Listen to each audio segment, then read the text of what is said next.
So you said the dividend rate for Progressive was 3%.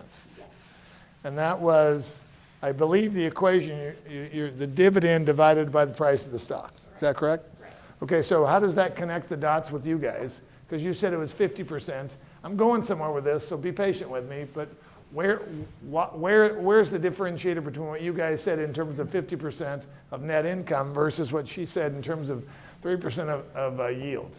Do you understand the connection between the two?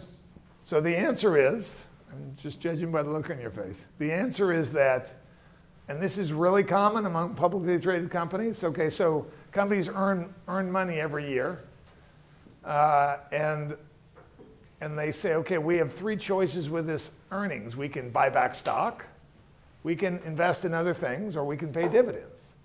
And it is not unusual for a company to say, of our net income, half of that, in this case, half of that is going to go toward a dividend yield. So that 50% is where that number came from.